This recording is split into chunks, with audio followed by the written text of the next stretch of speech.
She was bleeding out in the snow, abandoned and dying, when a stranger emerged from the blizzard. Cold, ancient, impossibly beautiful. He knelt beside her and whispered words she didn't understand, then gave her a single drop of his blood. What she didn't know, the man who saved her was the Vampire King. And he hadn't let her go since. The fire reached the church first. Saren Hayes watched from her bedroom window as orange flames clawed up the white wooden steeple, turning night into a sick parody of daylight. She could hear screaming, Mrs. Peterson from the bakery, Tommy Chun who delivered mail, voices she'd known her entire 23 years in Erath, Montana. Then she heard the other sounds. Vet tearing. Gurgling that might have been laughter. And underneath it all, a chittering noise like insects, but wrong, coming from throats that had once been human. Saren, we have to go. Now. Her father stood in the doorway, his hunting rifle trembling in his hands. Blood streaked his flannel shirt, not his own. Behind him, her mother clutched a kitchen knife, her knuckles white, her eyes wild with the kind of fear Saren had never seen before. What are they? Saren whispered. Don't ask questions. Just run. They made it as far as the backyard. The thing that had been Pastor Williams landed in front of them with impossible silence for something so broken. His jaw hung at an angle that defied anatomy, and his eyes, once kind, always crinkling with laugh lines, were black pits reflecting nothing. When he smiled, his teeth had multiplied, row upon row of needles that belonged in the mouth of a deep-sea nightmare. David, the thing said in Pastor Williams's voice, stretched thin like taffy. Sarah. I can taste your heartbeats. Her father fired. The blast took the creature in the chest, punching through fabric and flesh, but it didn't fall. It giggled. Run, her father roared. Saren ran. She ran through the snow-covered woods behind their house, branches whipping her face, her breath coming in ragged gasps that burned her lungs. Behind her, her mother screamed, a sound that cut off too quickly, replaced by that awful wet tearing. Saren didn't look back. Couldn't look back. The creatures swarmed through the trees like a plague. She could hear them, dozens, maybe hundreds, their chittering growing louder, closer. They were playing with her, she realized with growing horror. They could catch her any time they wanted. Her foot caught on a root hidden beneath the snow. She went down hard, and something in her side gave way with a spike of white-hot agony. When she touched the spot, her hand came away red. She must have hit a broken branch on the way down. The chittering stopped. Saren dragged herself forward, painting the pristine snow with crimson. Each movement sent fresh waves of pain through her body, but terror kept her moving. The edge of the forest opened onto the high meadow, the one where she used to watch meteor showers as a kid. Now it was just snow and silence and death closing in. She made it 20 more feet before her arms gave out. The snow felt almost warm against her cheek. Strange, how peaceful everything seemed now. The stars overhead were impossibly bright, like diamonds scattered across black velvet. She could still hear the creatures behind her, but they seemed far away, unimportant. Her vision began to tunnel, darkness creeping in from the edges. That's when she saw him. A figure emerged from the blizzard, tall, impossibly tall, moving through the snow without leaving footprints. He wore black that seemed to drink in the starlight, and his pale hair moved in a wind she couldn't feel. Another monster, she thought dimly, come to finish what the others started. But when he knelt beside her, his face came into focus, and Saren forgot to breathe. He was beautiful in the way winter storms were beautiful, sharp and cold and merciless. His eyes were the color of mercury, silver bright and ancient, holding centuries she couldn't begin to comprehend. When he looked at her, really looked at her, she felt seen in a way that terrified her more than the creatures ever had. You're dying, he said. His voice was deep, accented with something old-world and indefinable. I know, she managed to whisper. Your village is gone. Everyone you love is dead or soon will be. I know. his head tilted slightly, studying her. You don't beg. You don't weep. Curious. Would it matter if I did? Something flickered across his face. Surprise, perhaps, or recognition. No, he admitted. But most do anyway. The chittering grew louder. The creatures had found them. The man, the thing, stood and turned to face the forest. When he spoke, his voice carried weight that made the air itself seem to shudder. Leave. Now. This one is mine. For a moment, nothing happened. Then the chittering rose to a fever pitch, angry and defiant. He sighed, almost wearily, and raised one hand. The creatures that burst from the tree line, 7 of them, including the thing that had been Pastor Williams, froze mid-leap. Not slowing, not stopping, but frozen solid, suspended in the air like insects in amber. Then, with a sound like breaking glass, they shattered into crystalline fragments that dissolved before hitting the ground. Saren's mind struggled to process what she'd just seen. Impossible. All of it impossible. He knelt beside her again, and this time she saw his expression had changed. There was hunger there, yes, but something else too. Something that looked almost like pain. I could let you die, he said softly. It would be kinder. What I offer is not mercy, child. It's a chain you can never break. Then why offer it at all?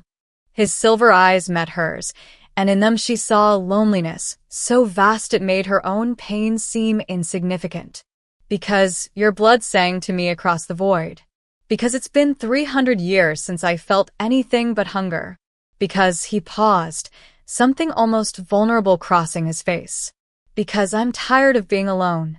He bit his wrist, and dark blood welled up, almost black in the starlight. 1 drop binds your soul to mine. 3 drops begin the change. More than that, he trailed off. There's no going back from this, Saren Hayes. She should ask how he knew her name. She should ask what he was, what the creatures were, what any of this meant.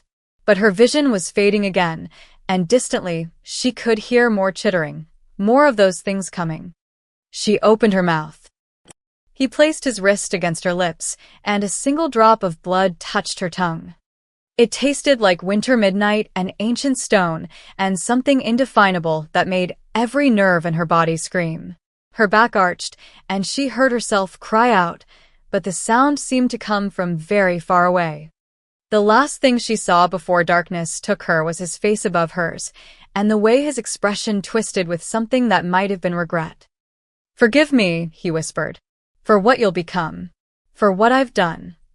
Then the world went black, and Saren Hayes died in the snow. She just didn't stay dead. Saren woke to silence.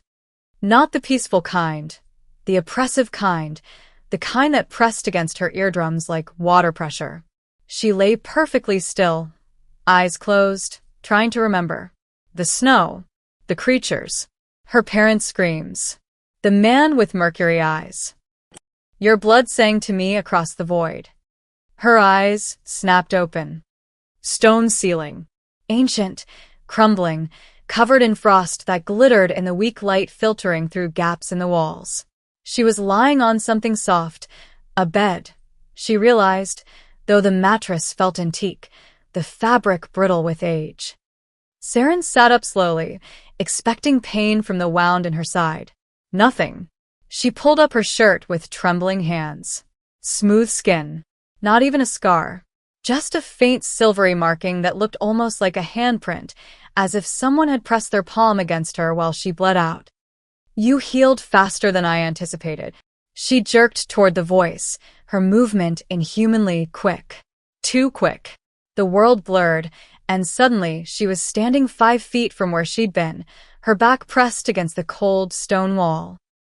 He stood in the shadows near a massive fireplace, barely visible except for those silver eyes that reflected what little light existed. The man from the snow.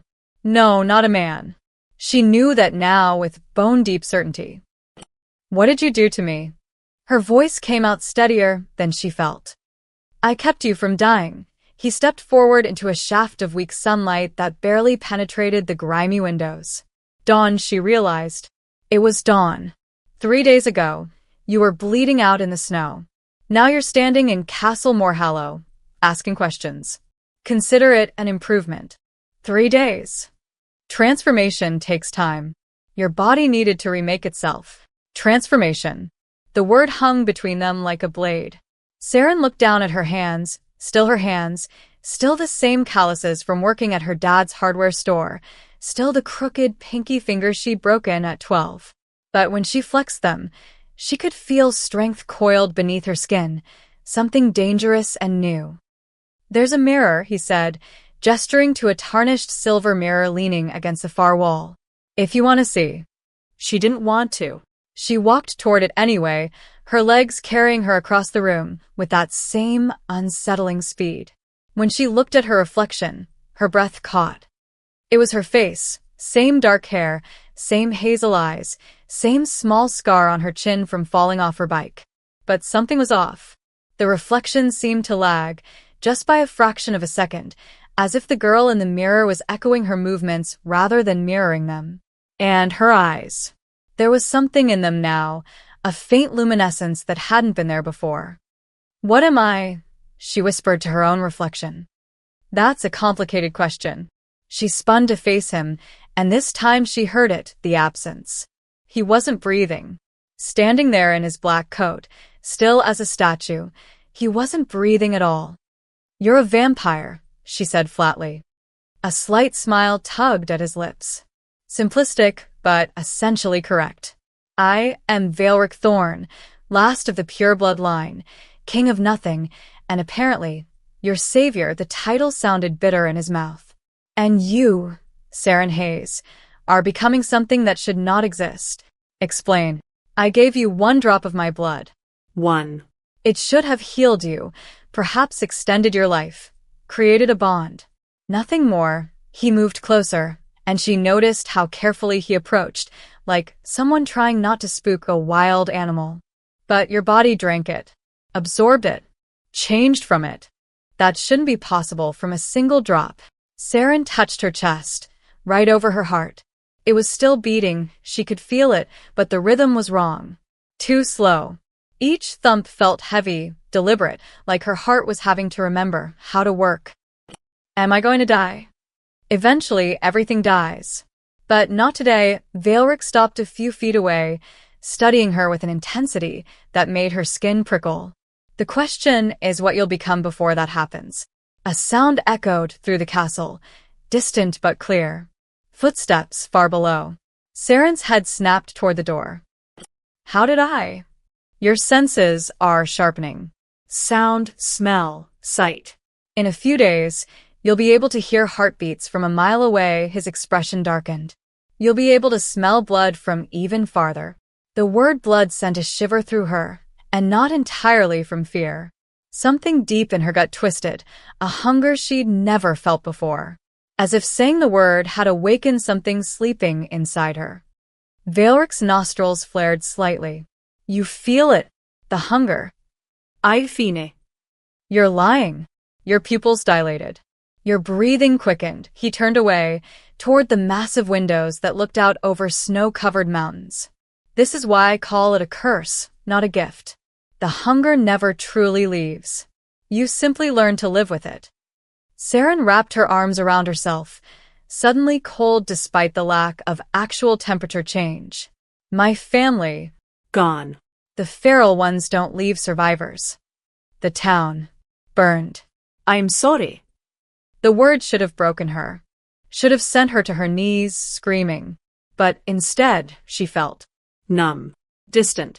As if her emotions were happening to someone else, someone far away. What were those things? The ones that attacked. Vaelric's jaw tightened. Vampires who fed too long without restraint. They lose themselves to the hunger, become nothing but appetite and instinct. He looked back at her, his silver eyes holding a warning. It's what waits for all of us, eventually. Even me. Even you. Then why save me at all? He was quiet for a long moment, his gaze distant, fixed on something only he could see. When he finally spoke, his voice was barely audible. Because 300 years ago, I made a promise to someone who looked just like you. Night fell over Castle Moorhallow like a held breath. Saren couldn't sleep. Every time she closed her eyes, she saw her mother's face, heard her father's final command to run. But the grief felt muted, wrapped in cotton, as if her new body didn't know how to process human emotions anymore. She wandered the castle halls instead, her footsteps silent on ancient stone. The place was a ruin, collapsed corridors, rooms open to the sky, furniture rotting beneath centuries of neglect. But some parts remained intact, preserved by the same cold that seemed to seep from the very walls. She found herself in what must have been the Great Hall. Moonlight streamed through shattered windows, illuminating a space that had once been magnificent. A throne sat at the far end, carved from black stone, empty and waiting. "You should be resting." Saren didn't jump this time. She'd heard Veilric approaching from 3 corridors away, his footsteps distinct from the settling sounds of the old castle. "Can't," she said simply. He moved to stand beside her, looking up at the vaulted ceiling where faded murals depicted battles she didn't recognize. Warriors in silver armor fighting creatures of shadow. A woman with a burning sword, her face beautiful and terrible. "This was the heart of my kingdom once," Veilric said softly. "Before the war. Before the betrayal. What happened?" His expression darkened. "We trusted the wrong people. Believed in the wrong promises." He turned away from the murals, as if the sight pained him. "I trusted her." Her? But he was already walking toward the throne, his fingers trailing along the armrest. 3 centuries of silence, and still I hear her voice. Alindra, the name came out like a prayer and a curse combined. She promised me peace. Promised me redemption. Instead, she gave me this. He gestured at the empty hall, the ruins himself. "The Sunblade," he continued, almost to himself now. "She wielded it like an angel of judgment. Cut through my generals, my court, my—" He stopped abruptly, his hand clenching on the throne. "She sealed me away. Buried me in stone and ice and binding spells that should have held until the world ended." Saren moved closer, drawn by the raw pain in his voice. But they didn't hold. "No," he looked at her, really looked at her, and something flickered in his silver eyes. Recognition, fear, longing. "Because you woke me. Your blood spilled on the snow above my prison." It sang the same song hers did, called to the same ancient magic. His voice dropped to a whisper. "You have her face." The words hung in the air between them, heavy with implications Saren didn't understand. "I don't." A sound cut through the castle. Not footsteps this time. Something else. A low, rhythmic muttering, like someone praying or chanting in their sleep. It was coming from Veilric. His eyes had gone distant, unfocused. His lips moved, forming words in a language that made Saren's teeth ache. "Old." The language was impossibly old, each syllable carrying weight that shouldn't exist in human speech. "Veilric." She reached for his arm. The moment her fingers touched him, images slammed into her mind. A battlefield under a blood-red sky. Thousands dying, human and vampire alike, their screams forming a symphony of agony. A woman in silver armor, her blonde hair streaming like a banner, a sword of pure light in her hands. She was crying as she fought, tears streaming down her face even as she cut through everyone in her path. "Forgive me," she sobbed. "Vergib me, vergib me, vergib me." Veilric on his knees before her, weaponless, his chest torn open. "You promised," he gasped. "You said you loved." Ido Alindra screamed. "That's why I have to do this." The sunblade plunged down, not into his heart, but into the ground at his feet. Light erupted, blinding and absolute, and then Saren jerked her hand back, gasping. Veilric blinked, awareness returning to his eyes. He looked at her, then at where she'd touched him, confusion crossing his face. "You saw it," he said. "Not a question." "How did you?" A crash echoed from somewhere deep in the castle. Then another. The sound of stone breaking, of something heavy moving through corridors that had been silent for centuries. Veilric's entire demeanor changed in an instant. The vulnerable, haunted man vanished, replaced by something cold and predatory. We're not alone. The feral ones? Worse, he moved to a weapon rack on the wall, pulling down a sword that should have been too rusted to use. The moment his hand closed around the hilt, the rust flaked away, revealing black steel beneath. My past has come calling. Saren looked around wildly for a weapon of her own. Her hand fell on a shorter sword, barely more than a long dagger, its blade tarnished and forgotten. The moment her fingers wrapped around the grip, pain lanced through her palm. She gasped, nearly dropping it, but forced herself to hold on. The tarnish began to glow, faint red light seeping through the corrosion like blood through a bandage. Veilric stared at the glowing blade, his face going pale, paler than usual. That's impossible, he breathed. That's Alindra's second blade. The one she lost in the war. It only responds to her bloodline. I don't understand. Neither do I, he grabbed her shoulder, his grip urgent. But whoever's coming, they'll know what that light means. They'll know what you are. What am I? The castle shuddered. Something roared in the depths below. Multiple voices, overlapping, filled with rage and recognition. Veilric's silver eyes met hers, and in them she saw fear for the first time. The one thing that could destroy me, or save me, he pulled her toward a side passage. Run. Now. Don't look back, don't fight, just. The wall exploded inward. The snow had stopped falling over what remained of Arath, Montana. High Inquisitor Marcus Alden stood in the town square, or what was left of it, watching his team sift through ash and frozen blood. 30 years hunting monsters, and he'd never seen carnage quite like this. Complete annihilation. 243 souls, gone in a single night. Sir, you need to see this. Jennifer Park, his lead forensic specialist, waved him over to what had been the church. She was young, barely 26, but she had the gift, could read traces of supernatural energy like most people read books. Alden crunched through the snow to join her. What V you got? Multiple feral signatures, at least 50 distinct entities. She pointed to scorch marks on the ground that formed patterns invisible to normal eyes. But that's not the problem. Look at this. She led him to the tree line, where the forest began.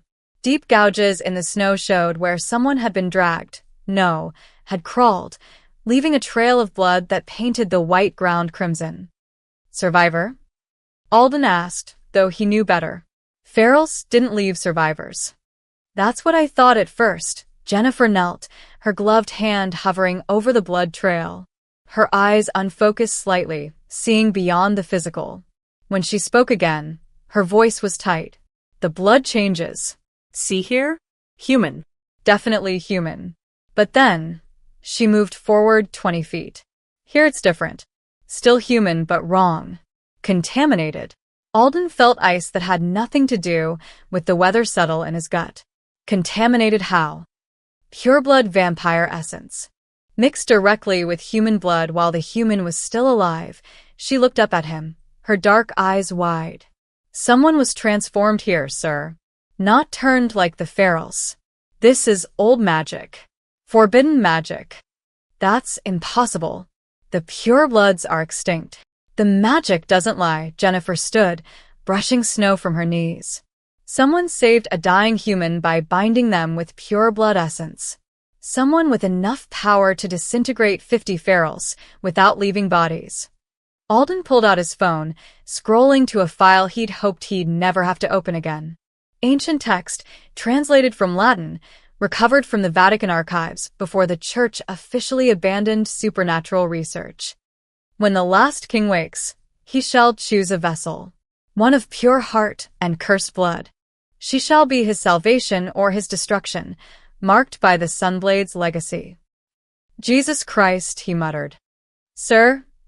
Veilric Thorn, the name tasted like ashes in his mouth. The Vampire King. We sealed him 300 years ago in the Morhallow Mountains, 60 miles north of here. He looked at Jennifer, then at the blood trail leading into the forest. He's awake, and he's chosen a successor. Jennifer's face paled. The prophecy is apparently real. Alden signaled to his team. Pack it up. We're moving north. I want full tactical deployment. Blessed weapons, UV arrays, the works. Sir, if it really is Valeric, then we do what should have been done 3 centuries ago. Alden's voice was cold, final. We finished the job. Inside Castle Moorhallow, Saren pressed herself against the cold stone wall, her heart hammering in her chest.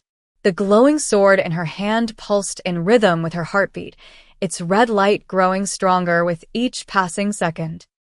Outside the corridor where Valeric had pushed her to hide, she could hear voices. Not the chittering of the ferals, but actual words, spoken in that same ancient language Valeric had muttered in his sleep. Come out, my king. The voice was female, cultured, with an accent Saren couldn't place. We know you're here. We felt you wake.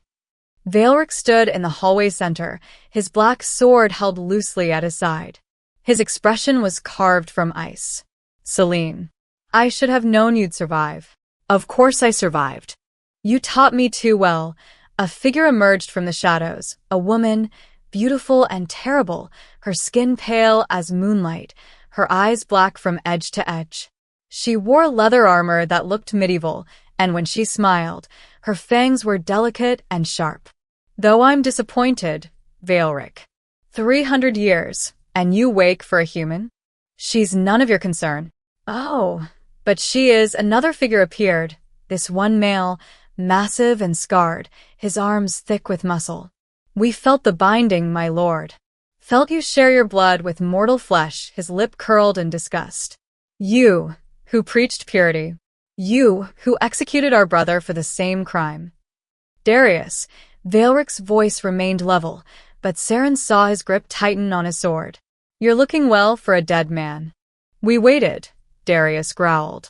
Waited in the deep places where even the human's magic couldn't reach. Waited for you to wake, to lead us again. He stepped forward, and Saren saw more figures behind him. 6, 7, maybe more, all with that same predatory grace. And you wake for this? For some bleeding human girl? I didn't wake by choice. Liar. Celine's voice cracked like a whip. We feel the bond, Valeric. We feel how you hunger for her. She's your new Alindra, isn't she? Another human whore to betray us all. The temperature in the corridor dropped 20 degrees in an instant. Valeric moved, and even with her enhanced senses, Saren barely saw it. One moment, he was 10 feet away from Celine. The next his hand was around her throat, lifting her off the ground. Say her name again, he whispered, his voice colder than the grave. I dare you. Celine clawed at his hand, her black eyes bulging. But she smiled through the pain. The girl has her face, doesn't she? Same bloodline, same curse. Valeric threw her aside. She crashed into the wall hard enough to crack stone. Kill the human, Darius commanded the others. Free our king from this weakness. They rushed the corridor as one. Saren stepped out of hiding, the red blade burning bright in her hands. And somewhere deep inside her, she felt something wake, something ancient and furious that remembered how to fight. The frozen lake stretched before them like a mirror of clouded glass, snow-covered and silent. 3 days had passed since the attack. 3 days since Saren had fought alongside Valeric, her glowing blade cutting through his former generals with a skill she didn't know she possessed. They'd escaped. Barely. And now Valeric had brought her here, to this desolate place where the morning sun struggled to penetrate the thick winter clouds. Again, Valeric commanded. Saren lunged, her borrowed sword, a plain steel blade now, not Alindra's weapon, slicing through the air where his throat had been a heartbeat before. He moved like water, flowing around her attack, and tapped her exposed ribs with 2 fingers. Dead, he said simply. You're too eager. Bloodlust is making you sloppy. She wanted to argue, but her hands were shaking. Not from cold. She barely felt temperature anymore. but from the hunger. It had been growing steadily worse, a gnawing ache in her chest that made her gums throb and her senses sharpen to painful intensity. "I can hear your heartbeat from here," she whispered, hating how her voice sounded. Desperate. Hungry. "It's driving me insane." Valeric sheathed his practice sword.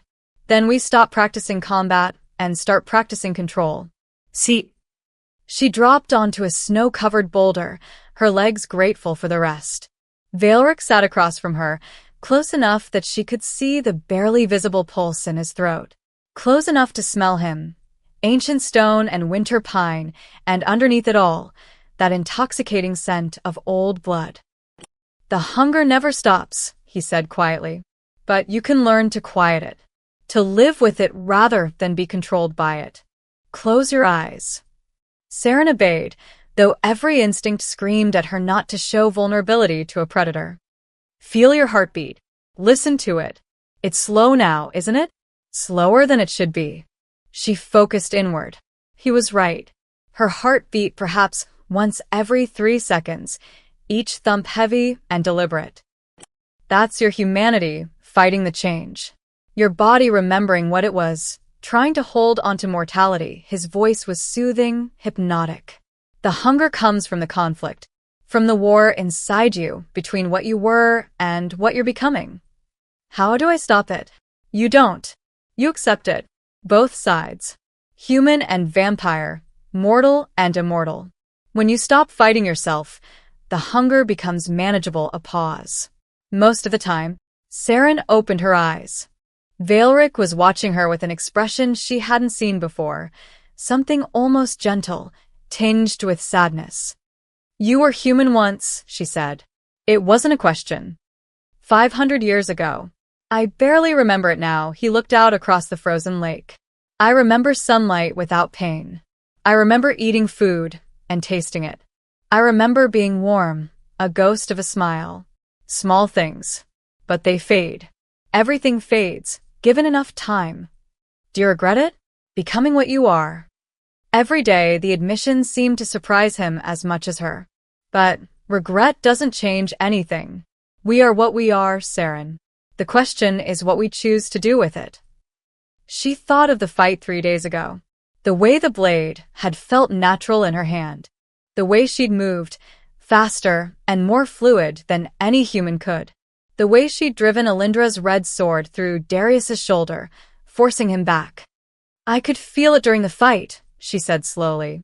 "Something inside me, like muscle memory but not mine. I knew where to strike before I consciously decided to move." Valeric's expression shifted, became guarded. Bloodline memory. Alindra's knowledge, passed through her descendants. "It's why you can wield her blade. Why my blood called to yours." He stood abruptly. Come. "There's something you need to learn before the next attack." Next attack. They'll come again. Celine and the others. They see you as contamination. As weakness, he offered his hand to help her up. "We need to make sure you can defend yourself." His hand was cold when she took it, but so was hers now. She let him pull her to her feet, noting the way his grip lingered a moment longer than necessary. "Valeric, what you said before, about me having Alindra's face." "Focus," he interrupted, releasing her hand and moving to the center of the frozen lake. "The ice is a perfect training ground.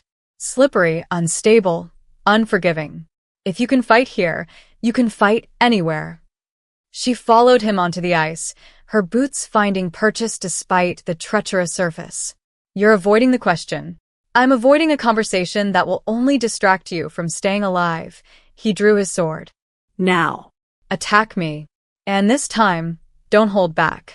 Let the hunger guide you. But do it." Saren moved, without thinking. The hunger surged forward, filling her with dark strength. She was faster this time, her blade a silver blur as it sought Valeric's heart, his throat, any vital point. He parried, the clang of steel on steel echoing across the empty lake. They fought across the ice, and Saren felt herself falling into the rhythm of it, the dance of predator and prey, though she wasn't sure which role she played. Valeric's blade caught hers, twisted, and suddenly she was off balance.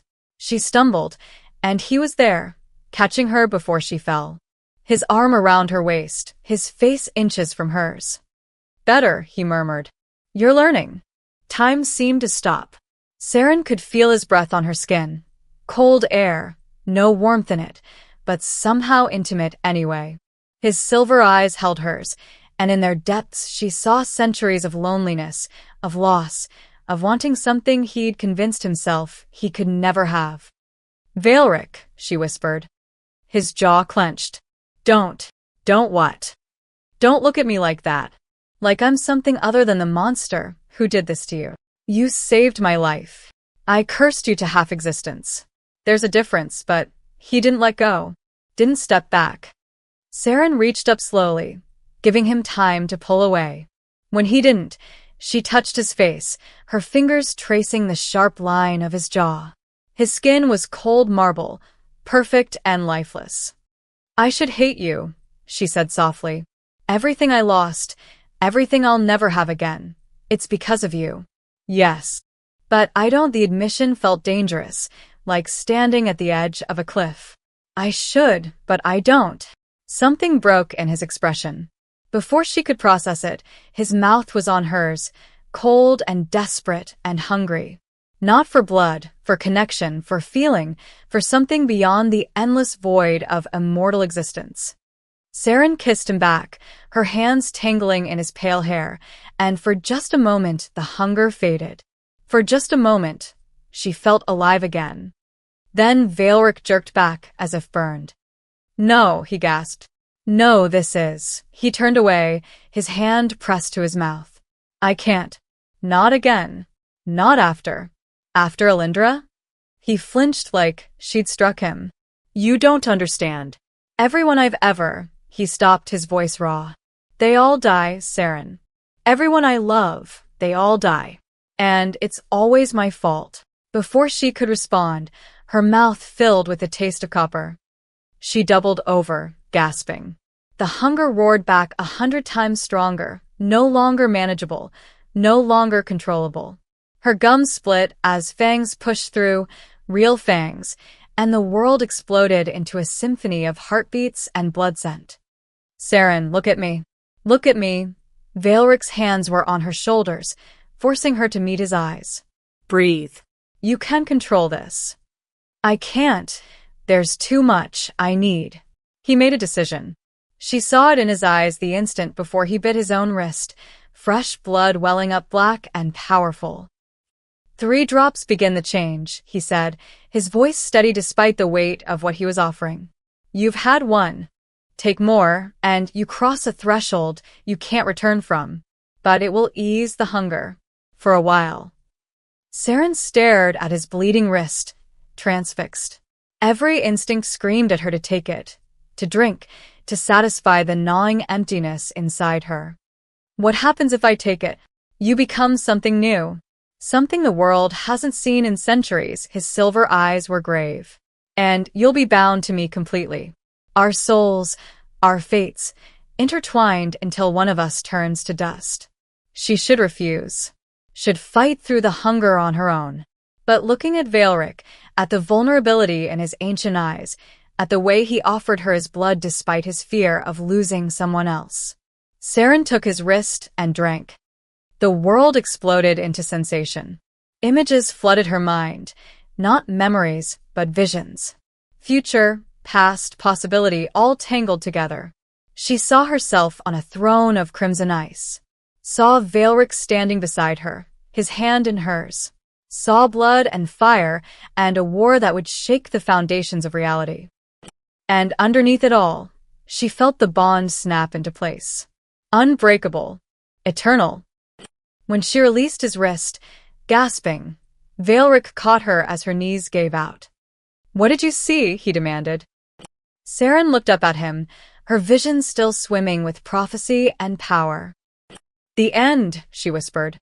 "I saw the end of everything." The ruined vampire citadel rose from the mountains like a broken tooth, its spires shattered, its walls crumbling beneath centuries of neglect and magical decay. Once, it had been the seat of vampire power in the New World. Now it was a tomb. But tombs, Saren was learning, didn't always stay empty. They'll be waiting for us, Valeric said as they approached the massive iron gates, hanging crooked on rusted hinges. This is their stronghold now. Has been since the war ended. 2 nights had passed since the frozen lake. Since the kiss. Since Saren had taken more of his blood and seen visions that still haunted her waking hours. They hadn't spoken about it. Hadn't spoken much at all, actually beyond necessary planning. The bond between them hummed constantly now, a living thing beneath her skin. She could feel his emotions like echoes of her own. Wariness, determination, and underneath it all, a fear he refused to acknowledge. Why come here at all? Saren asked. They want me dead. Seems stupid to walk into their home. Because running accomplishes nothing. Celine and Darius won't stop hunting us. Better to face them on our terms. He pushed the gate open, the screech of metal on metal echoing through the courtyard. And because there are answers here. About Alindra. About why your bloodline connects to mine. They crossed the courtyard, frost crunching beneath their boots. Saren's hand rested on the hilt of her borrowed blade. The red sword, Alindra's sword, they'd left hidden at Moorhallow. Too conspicuous, Valeric had said. Too revealing. The citadel's great doors stood open, darkness yawning beyond them. Dramatic, Saren muttered. They always were. Valeric stepped through first, and Saren followed into a vast hall lit by guttering torches that cast dancing shadows across broken pillars and shattered statuary. They were waiting, exactly as Valeric had predicted. Celine sat on a throne of twisted metal and bone, her legs crossed, her black eyes gleaming with malice. Darius stood at her right, his massive frame still bearing the wound Saren had given him, a ragged scar across his shoulder that wept black blood. For others flanked them, vampires Saren didn't recognize, all wearing armor from another age. The king returns, Celine purred. And he brings his pet. Careful, Celine, Valeric said mildly. Your jealousy is showing. Her smile vanished. Jealous? Of that thing. She stood, descending the dais with predatory grace. You bound yourself to a human, Valeric. A filthy, short-lived, weak human. The same crime you executed Marcus for. The same weakness that destroyed our kind. Marcus fed on children, Valeric said coldly. Saren has hurt no one. Yet, Darius growled. But she will. They always do. Alindra proved that. At the mention of the name, Saren felt something twist in her chest. The bond pulsed, and she caught a flash of Valeric's memory. Alindra's face, beautiful and terrible, tears streaming as she drove the sunblade through his heart. Alindra was different, Valeric said, but his voice lacked conviction. Was she? Celine circled them slowly, a shark scenting blood. She was human. She wormed her way into your heart. She learned our secrets. And then she betrayed you, betrayed all of us, and led the humans in their purge. She stopped directly in front of Saren. This one will do the same. It's in her blood. In her nature. You don't know anything about me, Saren said. Don't I? Celine leaned closer, inhaling deeply. I can smell her on you. The sunblade's essence. The same holy fire that nearly destroyed us all. You're her descendant. Her heir. Sent to finish what she started. I didn't even know she existed until a week ago. Ignorance doesn't make you innocent, Celine turned to Valeric. Kill her, my king. Now. Before the prophecy completes itself. Before she destroys you like Alindra did. No. The word hung in the air, absolute and final.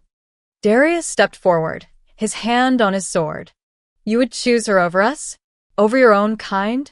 We who served you for centuries, who waited in darkness for your return. I choose survival, Valeric said. Saren's bloodline may be the key to breaking the curse, to ending the cycle that's been destroying us for 300 years. The curse? Celine laughed, sharp and brittle. There is no curse, you fool. There's only you, making the same mistake over and over. thinking love will save you when all it does is destroy everything you touch. Valric's expression went very still. Very dangerous. Enough. No, not enough. Never enough, Celine's voice rose, cracking with fury. You want to know why we survived? Why we endured in the deep places while you slept your cursed sleep? Because we learned, Valric. We learned that humans are food, nothing more. Tools to be used and discarded. But you, she spat at his feet. You keep trying to love them. Keep trying to make them equals. And it always ends in blood and betrayal. Then let it end in blood, Valric said softly. But she lives. Darius drew his sword. The others followed suit, 6 blades singing as they left their sheaths. They spread out, forming a circle around Valric and Saren. We gave you a choice, Darius said. You chose wrong. I'm not giving you a choice at all, Celine added. Kill the human or we kill you both. Saren drew her blade, her heart pounding its slow, heavy rhythm. The hunger stirred, responding to the threat. I'm getting really tired of people trying to murder me. You should run, Valric murmured to her. Out the back corridor. I'll hold them. I'm not leaving you. He looked at her, something unreadable in his silver eyes. Why? Because the bond wouldn't let her. Because she'd seen the future and knew they stood together or fell apart. Because somewhere in the past week, between blood and violence and stolen kisses on frozen lakes, she'd started to care about this ancient, broken creature who'd saved her life. Because someone has to keep you from being stupid, she said instead. A ghost of a smile touched his lips. Then it vanished as Celine screamed, Kill them. The generals attacked as one. Valric moved like lightning, his blade cutting through the first attacker before the vampire could even complete his lunge. Black blood sprayed across ancient stone. Saren barely parried Darius's strike, the impact numbing her arms. He was strong, stronger than she'd anticipated, and his follow-up came so fast she could barely track it. But the hunger was there, waiting. She let it rise, let it guide her movements. Her blade found the gap in his guard, scoring a line across his ribs. He roared, stumbling back. The human has teeth, Celine observed from the dais. She hadn't joined the fight, Saren noticed. She was watching, waiting. But does she have the stomach for what comes next? One of the generals lunged at Saren from behind. Valric intercepted, his blade taking the vampire's head in a single stroke. The body crumbled to ash before it hit the ground. Stay close to me, Valric commanded. They fought back to back, a desperate dance of steel and survival. Saren felt the bond thrumming between them, felt how it synchronized their movements, let them fight as one unit rather than 2 separate fighters. It still wasn't enough. 4 against 2, and these were ancient vampires, trained in warfare before America was even founded. Celine finally descended from her throne, drawing a curved blade that gleamed with dark enchantment. I'll handle the girl. The rest of you, bring me Valric's heart. I want to see if it still beats after all these years. She moved impossibly fast, and suddenly Saren was separated from Valric, driven back by a whirlwind of strikes that would have killed her if she were still human. You fight well, Celine admitted, their blades locked. Alindra's bloodline teaches its children well. But technique alone won't save you, little human. She leaned in close, her breath cold against Saren's ear. I loved him first, you know. Before Alindra. Before you. I would have given him everything. Then why betray him? Because love and loyalty aren't the same thing, Celine shoved her back. And when you finally betray him, and you will, I'll be there to pick up the pieces. Behind them, Valric cried out. Saren turned in time to see Darius's blade punch through Valric's shoulder, black blood blossoming across his coat. The other generals closed in, sensing victory. Something inside Saren snapped. The hunger didn't rise. It erupted, a tidal wave of power and fury and absolute certainty. Her vision went red at the edges. She heard herself scream, but the sound was wrong, inhuman, filled with harmonics that made the very stones tremble. When she moved, Reality seemed to bend around her. She crossed the distance to Darius in a heartbeat, her blade, glowing red now, burning with the same light as Alindra's sword even though it was just plain steel, carving through his guard and into his chest. "Touch him again," she heard herself say in a voice that belonged to someone else, someone ancient and terrible, "and I will end you." The generals froze, staring at her, at the light burning in her blade, at her eyes, which she could feel blazing with power that shouldn't exist. Celine's face had gone pale. Impossible. The sunblade essence shouldn't manifest without. "Get out," Saren said. Not loud, not shouting, but her voice carried absolute authority, absolute command. "Leave now or die here." For a long moment, no one moved. Then Darius pulled himself free of Saren's blade, his expression for the first time showing actual fear. "This isn't over." "No," Saren agreed. "It's just beginning." They retreated, the generals backing toward the shadows, toward hidden passages. Only Celine remained, her black eyes fixed on Veilric. "She'll destroy you," Celine whispered. "Just like Alindra did. The prophecy demands it." Then she too vanished into darkness. The red light faded from Saren's blade. The hunger receded. She stumbled, suddenly exhausted, and Veilric caught her before she fell. "What was that?" she gasped. He looked at her with something between awe and terror. "The awakening," he said softly. "You're not just Alindra's descendant, Saren. You're her reincarnation. And the curse that bound me 300 years ago just recognized its master." Castle Moorhallow felt different when they returned. Colder, more oppressive. Or perhaps it was just the weight of Veilric's words pressing down on Saren's chest. "You're her reincarnation." "I need to know the truth," Saren said as they entered the castle. "All of it. No more secrets, no more half-answers. Who is Alindra? What did she do to you? And why does everyone think I'm going to repeat it?" Veilric was silent for a long moment, his hand pressed against his wounded shoulder.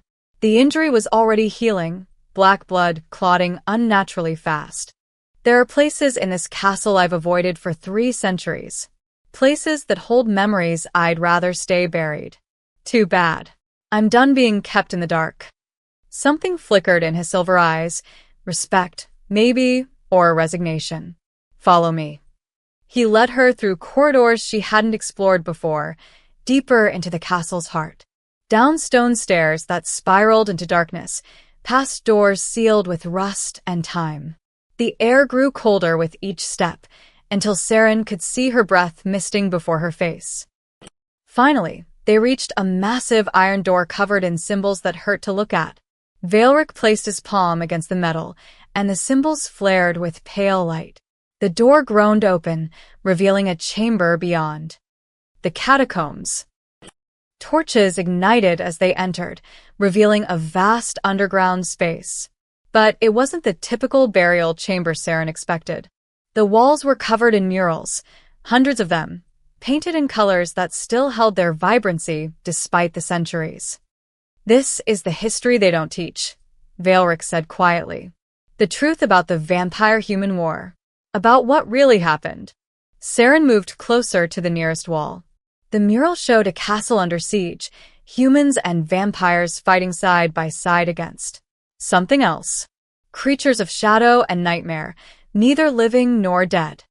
"The Void Spawn," Veilric explained. 500 years ago, they nearly destroyed both our species. Humanity and vampire kind formed an alliance to survive. For a brief time, we were united. The next panel showed a council, humans and vampires together, signing treaties, building something new. And in the center stood 2 figures, a tall vampire with pale hair and silver eyes, and a human woman with blonde hair and a sword of light at her hip. Saren's breath caught. The woman's face was her own. "Alindra Warren," Veilric said softly, coming to stand beside her. "Daughter of the human king, bearer of the Sunblade. And my wife." Wife. The word came out strangled. "For 20 years, we ruled together. Built a kingdom where human and vampire could coexist." It was Perfect, his voice cracked slightly. Too perfect to last. Saren moved along the wall, following the story. The murals showed prosperity, celebration, a golden age. Then the tone shifted. Darker colors. Twisted figures. Vampires feeding on humans in secret. Humans burning vampirabens. The peace was fragile, Veilric continued. Built on hope rather than foundation. My generals grew restless. They saw humans as cattle, couldn't understand why I'd share power with them. And the human nobility feared vampires would eventually turn on them. He stopped before a particularly violent mural. Both sides were right to be afraid. The painting showed a massacre. Vampires slaughtering humans in their sleep. Humans responding with fire and blessed weapons, burning entire vampire families alive. I tried to stop it. Executed vampires who broke the treaty. Punished humans who murdered without cause. But it wasn't enough. Veilric's hand traced the painted figure of Alindra, her face twisted with anguish. The war consumed everything. And Alindra, she was caught between two worlds. Her father demanded she choose humanity. My generals demanded she prove her loyalty to me. What did she do? Veilric moved to the final mural, and Saren followed. Her heart clenched at what she saw. The painting showed Alindra standing over Veilric's fallen form, the sunblade buried in the ground at his feet. Light exploded from the weapon, forming chains of pure radiance that wrapped around him. Behind Alindra stood an old man in robes covered with arcane symbols, his hands raised in incantation.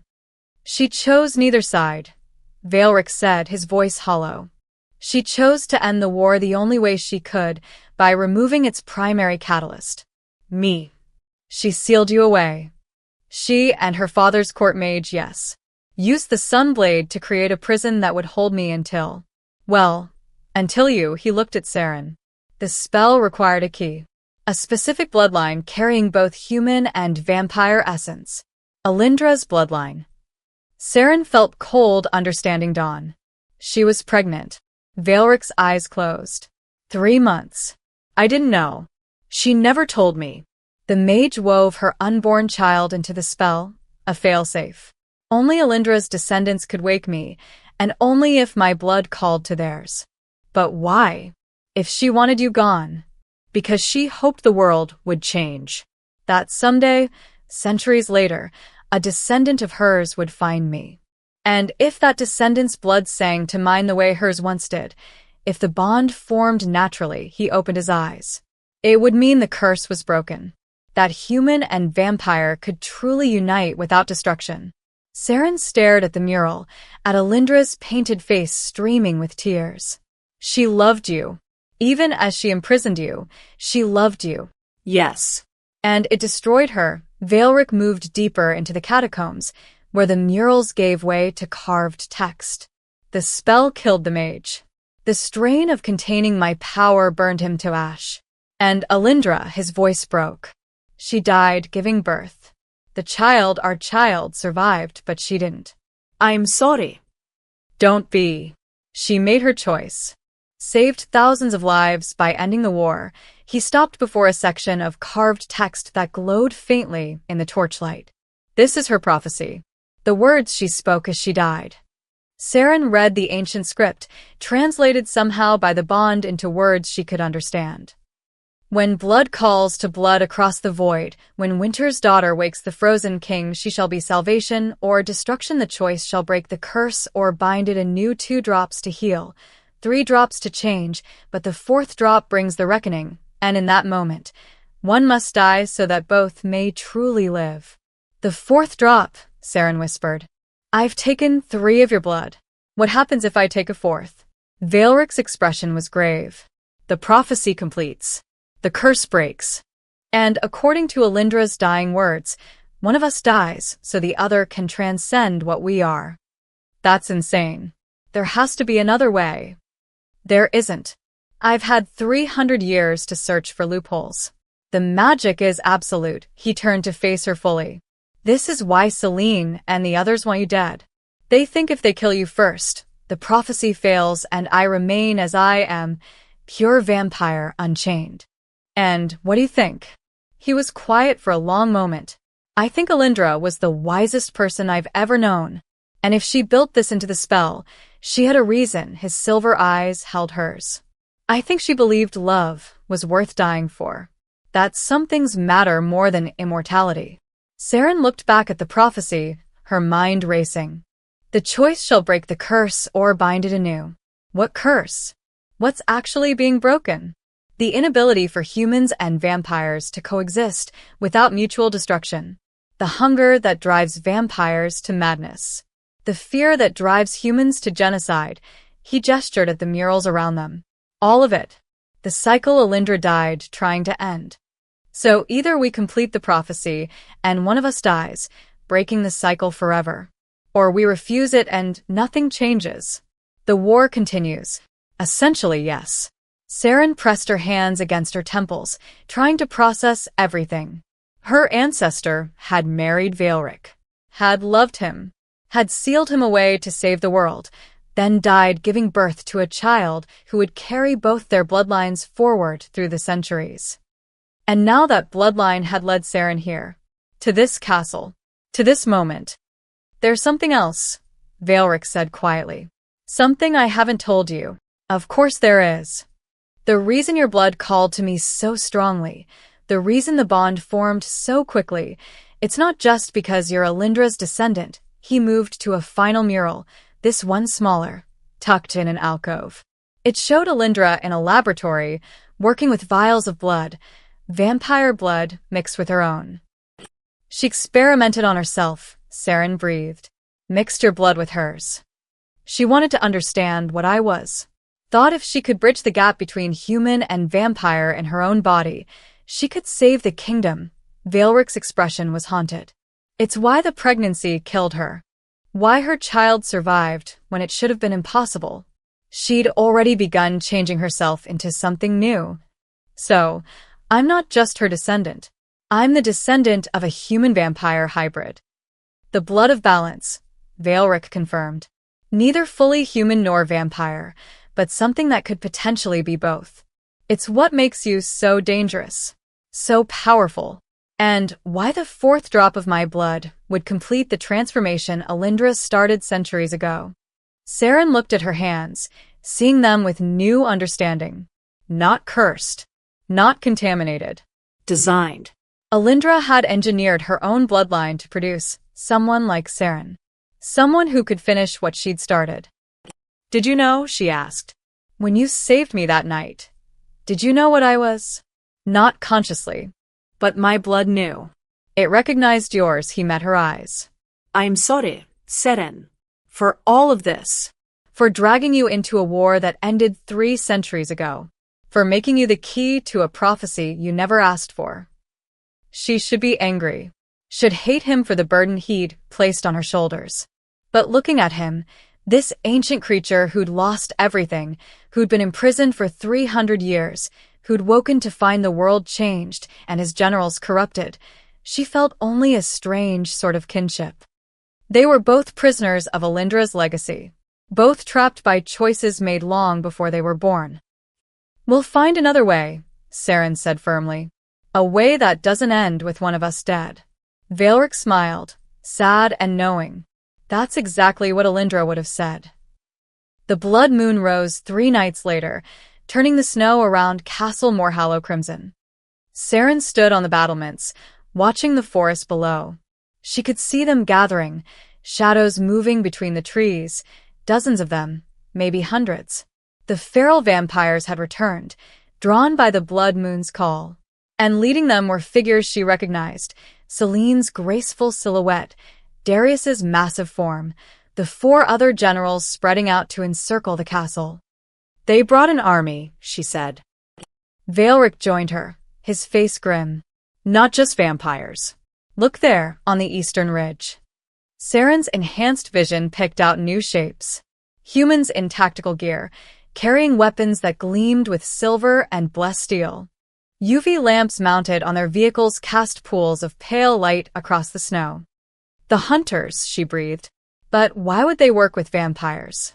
Because they both want the same thing. Me dead. Veilric's hand rested on his sore hilt. Alden is pragmatic. He'll ally with monsters to kill the monster he fears most. A voice boomed across the snow, amplified somehow. Valeric Thorn, we give you one chance. Surrender yourself and the girl. Face judgment for your crimes.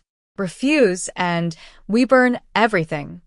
High Inquisitor Alden stood at the forest's edge, a massive sword strapped across his back.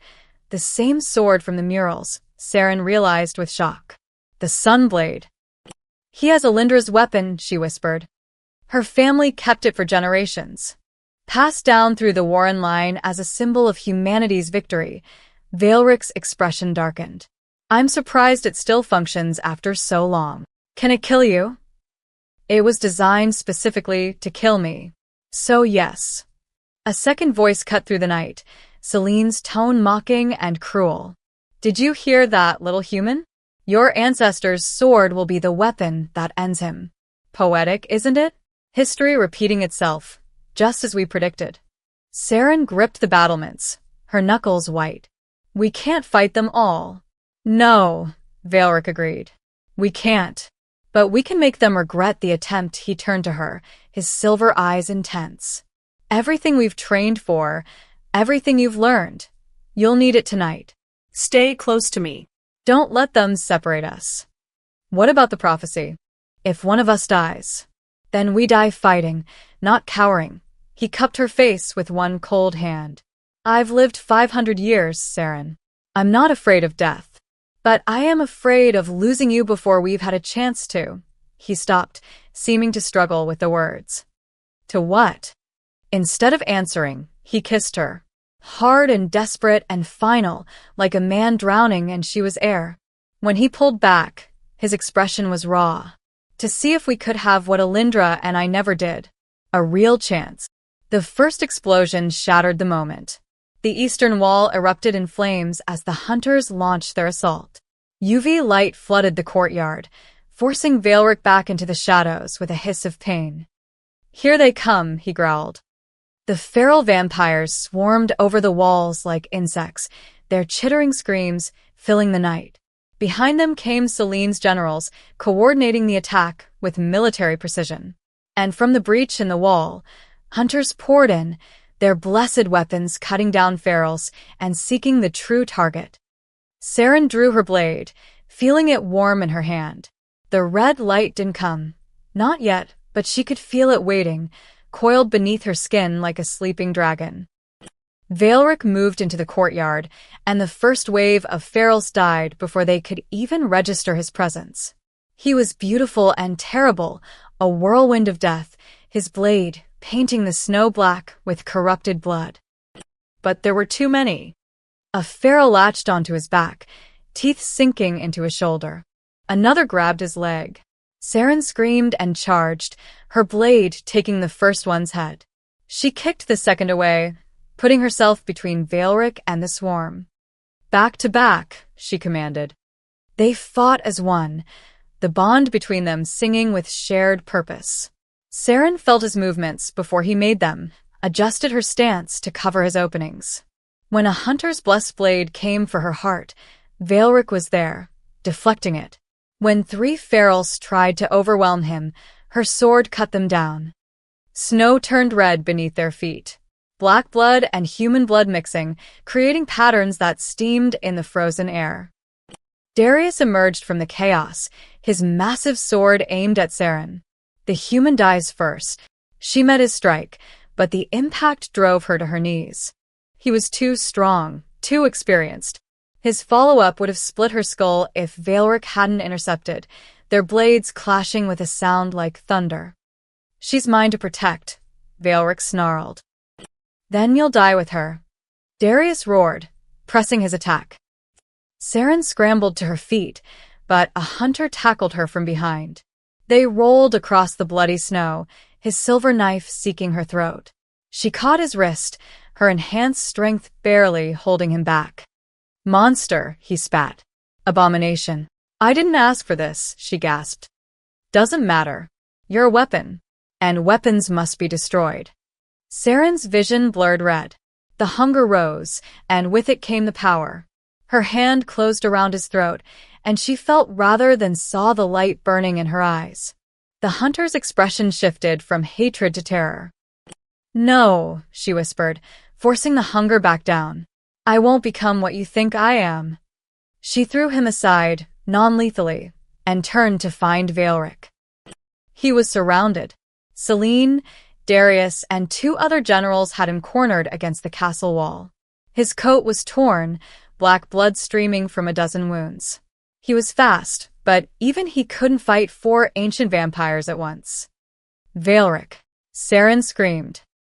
Selene's head snapped toward her, a cruel smile spreading across her face. "Ah, there's the concern.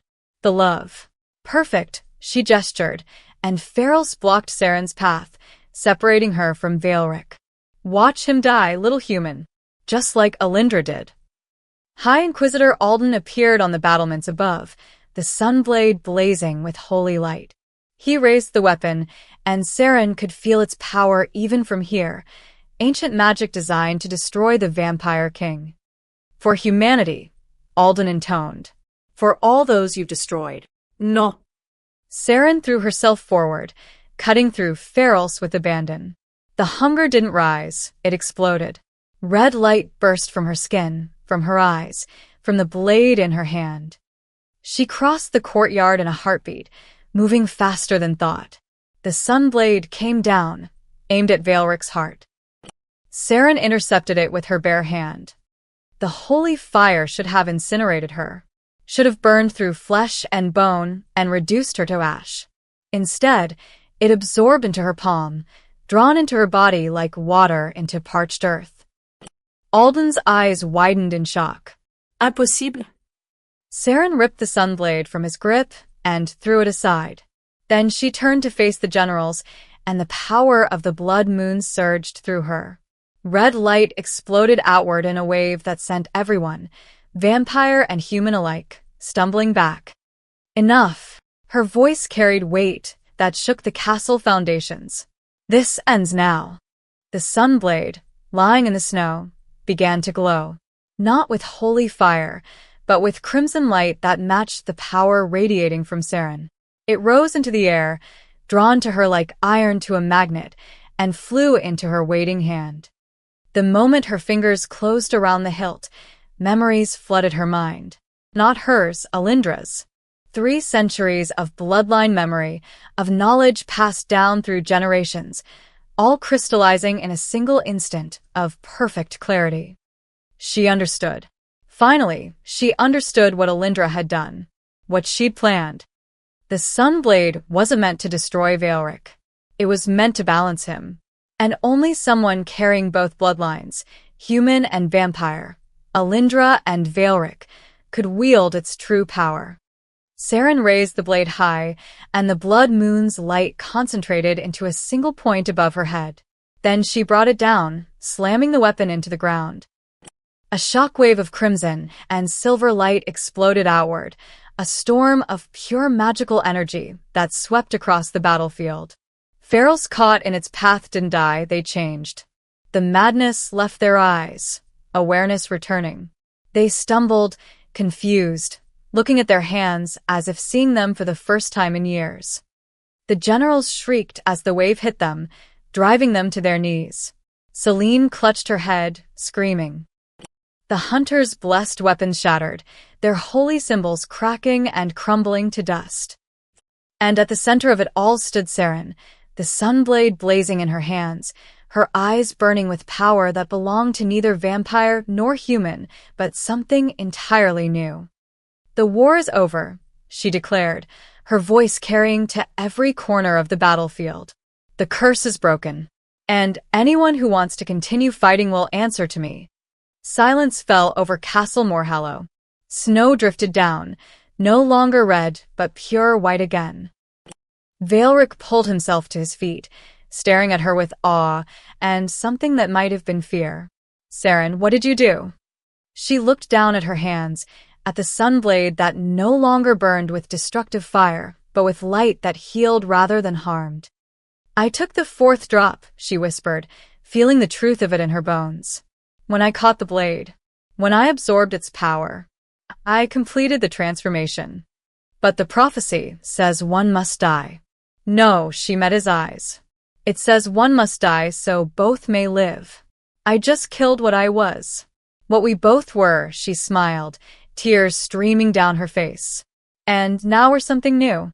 The blood moon began to fade, returning to its natural silver glow. The battle was over, but the aftermath felt heavier than the fight itself.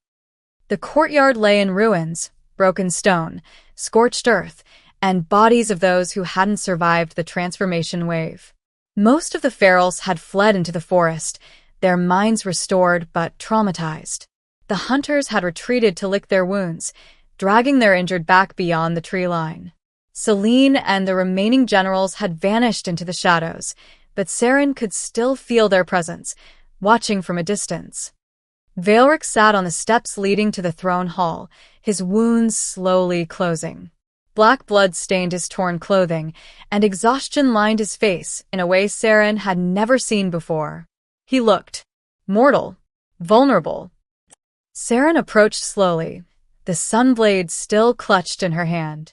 Its light had dimmed to a soft glow, almost gentle now. She sat beside him, leaving space between them. Not much, but enough. For a long moment, neither spoke. "You should have let me die," Veilric finally said, his voice barely above a whisper. "Probably. I'm a monster, Saren. 500 years of death and destruction. Cities burned, innocents slaughtered, all because I couldn't let go of..." He stopped, his jaw clenching. Let go of what? He turned to look at her, and the raw pain in his silver eyes made her chest ache. Hope. The foolish, persistent hope that I could be something other than what I am. That love could redeem me, he laughed bitterly. Alindra thought so too. Look how that ended. She saved you. She imprisoned me. There's a difference. Is there? Saren set the sunblade down between them.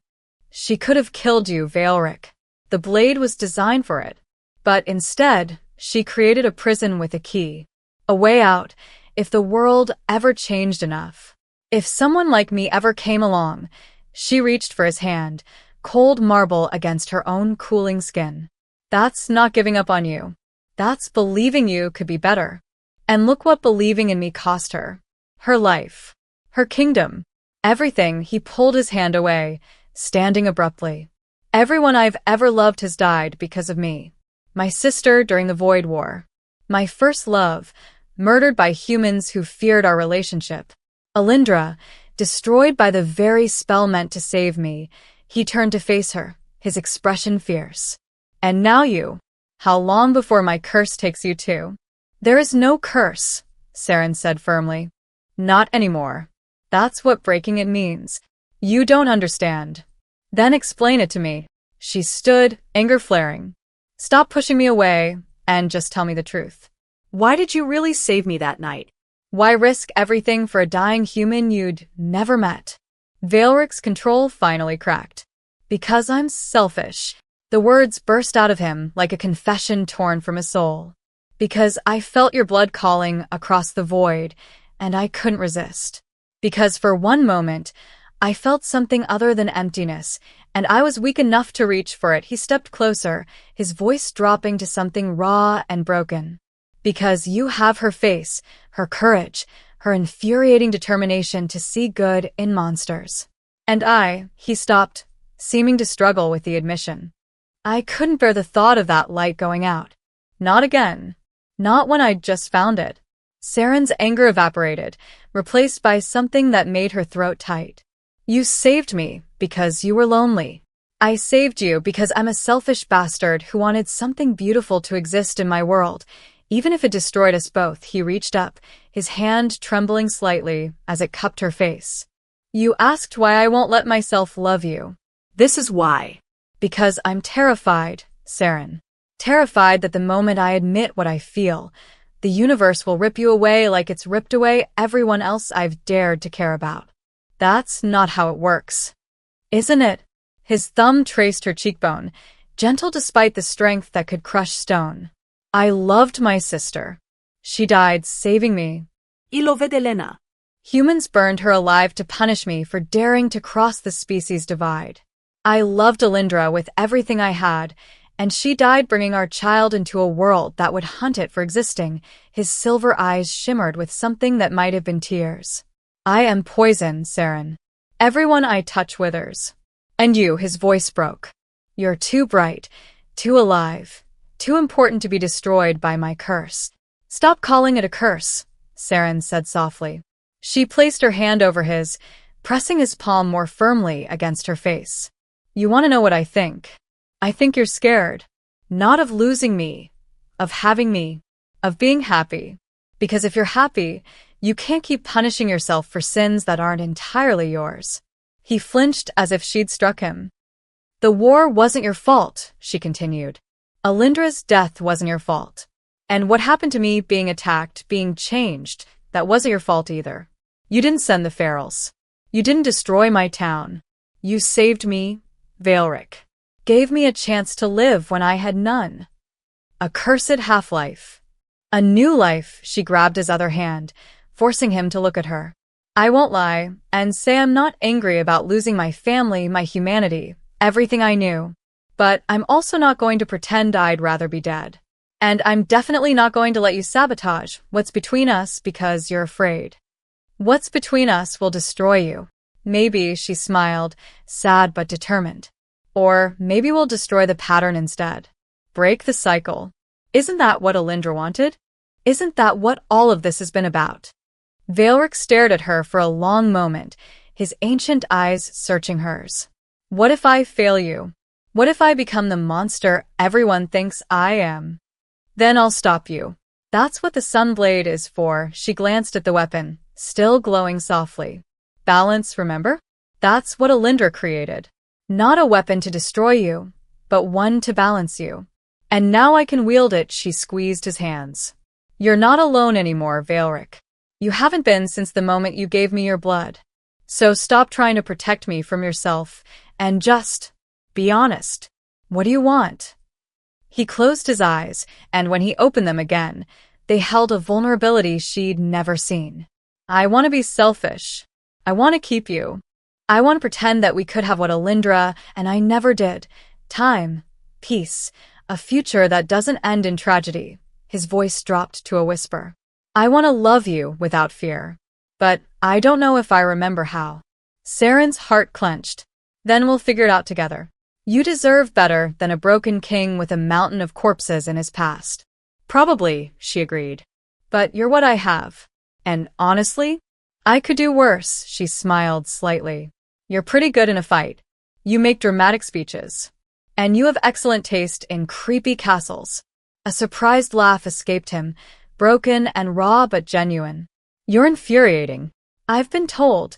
She leaned closer, until their foreheads touched. I can't promise we'll get a happy ending, Veilric. I can't promise the prophecy is really complete, or that your generals won't come back, or that the hunters will leave us alone. But I can promise I'm not going anywhere. Not unless you explicitly tell me to leave. I could never. Then stop trying to push me away. She pulled back just enough to meet his eyes. Love me or don't, but make the choice. I'm tired of existing in this limbo where you look at me like I'm everything you want and then treat me like I'm going to shatter. He was quiet for a long moment, his thumb resuming its gentle trace along her cheekbone. You're not going to shatter. That's what terrifies me. You're strong enough to survive me. Strong enough to stay. And when you finally see all the darkness I carry, when you realize what loving me truly costs, his voice roughened. You'll hate me. And I don't think I could survive that. Try me, Saren challenged. Show me your worst. Show me everything. And then watch me choose to stay anyway. Something shifted in his expression, the last wall crumbling, the final defense falling away. Saren. Yes. I love you. The words came out fierce, almost angry, as if they'd been torn from somewhere deep. I have from the moment your blood sang to mine. And it terrifies me more than anything I've faced in 500 years. Her breath caught. Say it again. I love you, he repeated, softer this time. Gods help us both, but I do. Saren smiled, feeling tears prick her eyes. Was that so hard?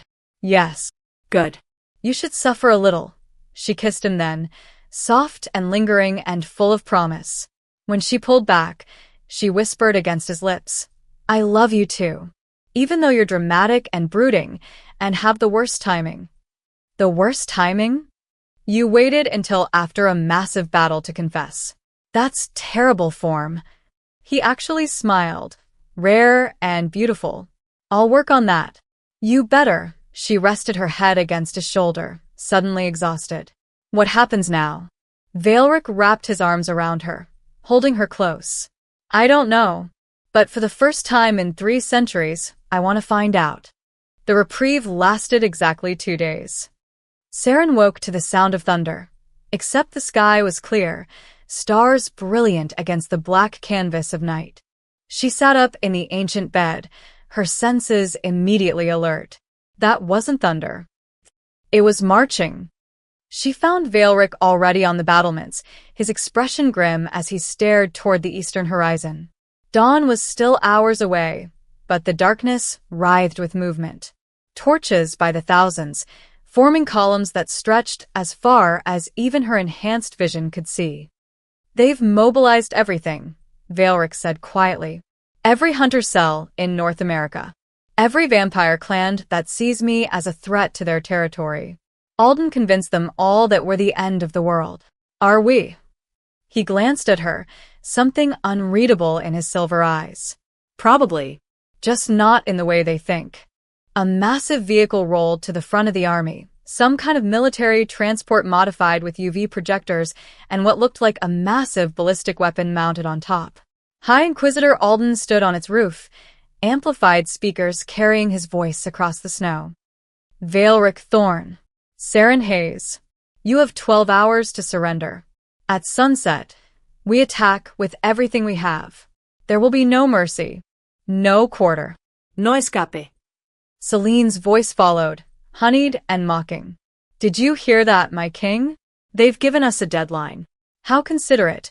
Her form materialized on a distant cliff, flanked by Darius and the remaining generals. Of course, we could offer you a third option. Kill the girl. Break the bond. Return to us. We'll help you slaughter every human who dares threaten vampire sovereignty. United in their hatred of you, Saren murmured. That's almost impressive. It's happened before. During the Void War, humans and vampires only cooperated because something worse threatened both species. Veilric's hand found hers, cold fingers interlacing. The moment that threat was gone, we turned on each other. Some patterns are hard to break. Then we break this one, Saren squeezed his hand. Together. The blood moon began to rise, earlier than it should, larger than natural, its crimson light flooding the landscape with ominous radiance. Saren felt power surge through the bond, wild and dangerous. That's not natural, she said. No. Alden's mage is forcing it. Using blood magic to amplify the moon's power, Veilric's jaw clenched. It will drive every vampire in the region into frenzy, including what's left of my generals. They're planning to overwhelm us with sheer numbers while the moon makes us vulnerable. Does it affect you? It affects all vampires. The blood moon calls to the beast inside us, makes the hunger almost impossible to resist. He looked at her. You'll feel it too, stronger than ever before. As if summoned by his words, hunger crashed over Saren like a tidal wave. Her gums split as fangs extended fully, and the world exploded into scent and sound and the overwhelming awareness of blood. Thousands of heartbeats below, each one calling to her. Fight it, Veilric commanded, gripping her shoulders. Look at me. Focus on my voice. There's so many, she gasped. I can hear all of them. Taste them on the air. I want. She stopped, horrified by what she'd been about to say. I know, but you're stronger than the hunger. Prove it. Saren forced her eyes open, focusing on Veilric's face. His silver eyes glowed in the blood moon's light, but they held sanity, control. If he could resist, so could she. Slowly, painfully, she pushed the hunger down. Not away, it was too powerful for that, but contained. Manageable. Good, Veilric said softly. Remember this feeling. You'll need it. The army began to move. Not a charge, but a methodical advance. Disciplined. Professional. They'd learned from the last battle. We can't fight them all, Saren said. No. But we don't have to. Veilric turned to face her fully. The Sunblade. When you wielded it, you changed the ferals back to awareness. Broke their madness. So do it again. But bigger, he gestured at the advancing forces. Half of Alden's army is conscripted vampires. Ferals captured and controlled through blood magic and silver collars. Free them, and his numbers are cut in half. That's assuming they don't just kill me while I'm channeling the magic. They won't get the chance. Veilric's expression was fierce. I'll make sure of it. The first ranks reached the outer walls. UV lights blazed to life, forcing Veilric back into shadows with a hiss of pain. The smell of burning vampire flesh filled the air. Go, Veilric urged. To the peak of the mountain. The Sunblade needs height to reach everyone. I'll buy you time. Veilric. Trust me. He kissed her, hard and desperate. And come back. Because if you die, I will burn this world to ash. Saren grabbed the Sunblade and ran. She moved through the castle at inhuman speed, up crumbling stairs and through collapsed corridors, heading for the highest tower. Behind her, she heard the sounds of battle. Veilric engaging the vanguard, his blade singing death. The tower's peak was open to the sky, exposed to the blood moon's full radiance. The moment Saren stepped into that crimson light, power flooded through her so intensely she nearly dropped the Sunblade. This is what you were made for, a voice whispered in her mind. Alindra's voice, carried through bloodline memory. Not to destroy. To transform. To show them another way. Saren raised the Sunblade high. Its blade caught the blood moon's light and changed it, filtering crimson into silver gold, transforming the power from something that drove madness into something that offered clarity. Below, Alden saw what she was doing. Stop her, he roared. Shoot her down. The ballistic weapon swiveled, aimed at the tower. Saren saw it lock onto her, saw the hunter's finger tighten on the trigger. She slammed the Sunblade into the stone peak. Light exploded outward in a wave that made the first one look like a candle beside a sun. It swept across the battlefield, and everywhere it touched, change followed. The collared ferals in Alden's ranks screamed as their silver restraint shattered. Awareness flooded back into their eyes. They turned on their captors, not with violence, but with accusation, with betrayal, with fury at being enslaved. Veilric's corrupted generals shrieked as the wave hit them. But this time, something different happened. The madness that had twisted them for centuries began to crack, to heal. Darius fell to his knees, tears of black blood streaming down his face as memories of who he'd been returned. Even Celine clutched her head, her perfect composure shattering. "What have you done?" she screamed. The wave continued spreading beyond the battlefield, into the forest, across the mountains. Everywhere it touched, the blood moon's curse broke. Ferals regained themselves. The hunger eased. For the first time in centuries, vampires felt control. But the cost was immediate. Saren felt the power drain from her in a rush that left her gasping. The Sunblade's light dimmed. Her legs gave out, and she collapsed on the stone peak, barely conscious. Through blurring vision, she saw Alden charging up the tower stairs, the fury on his face absolute. "You've doomed us all," he snarled, reaching the peak. "Given monsters their minds back, but not their humanity. They'll be smarter now. More dangerous. And it's your fault." He raised his blessed rifle, aimed at her heart. Veilric appeared behind him like a shadow given form.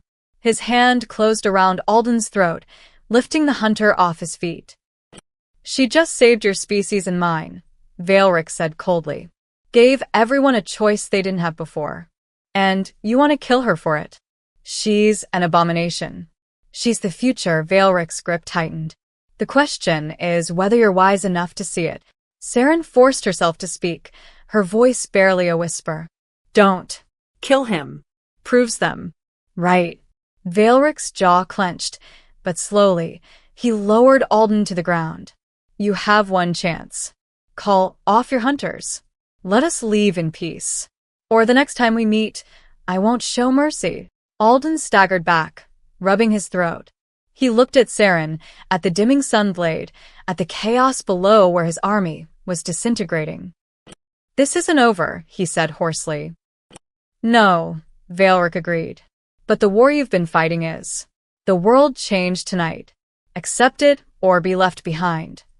Alden retreated down the stairs without another word. Valric knelt beside Saren, gathering her into his arms. You did it. Did I? She could barely keep her eyes open. Feels like I just made everything more complicated. You gave everyone a choice. That's all Alindra ever wanted. He pressed his lips to her forehead. Rest now. I've got you. As consciousness faded, Saren's last thought was of the waves spreading outward, touching vampires across the continent, across the world, changing everything. For better or worse, nothing would ever be the same. Saren woke to silence and sunlight. Not the weak, cloud-filtered light she'd grown accustomed to, but actual sunlight, bright and warm, streaming through gaps in the tower where she still lay. It touched her skin, and there was no burning, no pain, only a gentle warmth she'd thought she'd never feel again. She sat up slowly, her body aching but whole. The sunblade lay beside her, its glow completely extinguished now, nothing more than ancient steel. Around her, the snow had begun to melt, revealing patches of earth beneath. Valric. Her voice came out hoarse. No answer. Panic flared. She stood, stumbling to the tower's edge. Below, the battlefield was empty. No army, no hunters, no vampires. Just tracks in the melting snow leading in every direction, the signs of a massive force scattering. She found him in the courtyard. He lay motionless in a patch of sunlight, his pale skin unburned, his chest still. For one horrible moment, Saren thought he was dead. Then she saw it, the almost imperceptible rise and fall of his chest. Once every 30 seconds. Breathing. She dropped to her knees beside him, her hands hovering over his body, afraid to touch. His skin felt different. Not the cold marble she'd grown used to, but something closer to normal temperature. Almost warm. Valric, wake up. Please. His eyes opened slowly, and Saren's breath caught. Silver still, but different somehow. Less mercurial, more human. He stared at the sky above them, at the sun now climbing toward noon, confusion crossing his face. I'm in sunlight, he said, his voice stunned. It doesn't hurt. What happened to you? He sat up carefully, looking at his hands, as if seeing them for the first time. I don't know. After the wave, after everyone scattered, I felt strange. Weak. I came out here to wait for dawn, expecting to die. His eyes met hers. But dawn came, and I didn't burn. I just felt tired. So, very tired. Saren touched his face, and her breath caught. Your skin. It's warm. Not much, but warmer than before. Valric's expression shifted to something between wonder and fear. What did you do to me? I don't, she stopped, understanding dawning. The prophecy. One must die so both may live. I didn't die, but something in me did. The purely human part. And you. Something died in me too. He pressed his hand to his chest, right over his heart. I can feel it beating. Faster than before. Still slow, but he looked at her, his silver eyes wide. Saren, I think I'm becoming mortal. The words hung between them, heavy with implication. Is that possible? She whispered. I don't know. It shouldn't be. 500 years of vampirism doesn't just reverse, but even as he spoke, she could see the changes. The faint flush beneath his pale skin. The way his breathing seemed less deliberate, more automatic. The wave you sent out, it didn't just break the blood moon's curse. It broke everything. The magic that made me immortal, the curse that bound me, all of it. Saren's hands trembled as she cupped his face. Are you dying? I don't think so. I think he struggled for words. Returning to what I was before I was turned. Or becoming something new. Something between. He took her hand, pressing it over his heart. Feel that? That's mortality, Saren. That's the one thing I never thought I'd have again. But the Sunblade, it was supposed to create balance, not remove your power. Maybe this is balance, Valeric stood, pulling her up with him. You became something more than human. I became something less than vampire. We met somewhere in the middle. Saren looked down at her own hands. In the sunlight, she could see veins beneath her skin. Faint, but visible. Her heart beat steadily, not the heavy, slow rhythm of a vampire, but not quite human frequency either. She was suspended between two states, just as he was. What are we? She asked softly. I don't know, but we're alive. Both of us. Together, he pulled her close, and for the first time since she'd known him, his embrace held warmth. Not much, but enough to feel human. That's more than I ever hoped for. A sound made them both turn. Celine stood at the castle gates, her black eyes no longer mad with hunger, but clear and sharp. Behind her, Darius and the other generals watched with expressions ranging from confusion to cautious hope. My king, Celine said, her voice lacking its usual mockery. The wave changed us. All of us. We can think clearly for the first time in decades. The hunger is manageable. She paused, seeming to struggle with the admission. What you did, what she did, it saved us from ourselves. And yet you're here, Valeric said, his body tensing for a fight. To offer allegiance. To the new order. Celine knelt, and slowly, the others followed. You were right. The old ways were destroying us. If this is the future, she gestured at Valeric, at Saren, at the sunlight that no longer burned. Then we stand with you. Valeric was silent for a long moment. And if I command you to leave? To find your own paths. Then we obey. Celine's expression was genuine. But know this, the world will not accept what's happened easily. Vampires with clear minds will frighten humans more than mindless ferals ever did. You'll need allies. She's right, Saren said quietly. Alden won't stop. Neither will the other hunters. They see us as threats, and in some ways, they're not wrong. Giving vampires back their intelligence doesn't erase centuries of violence.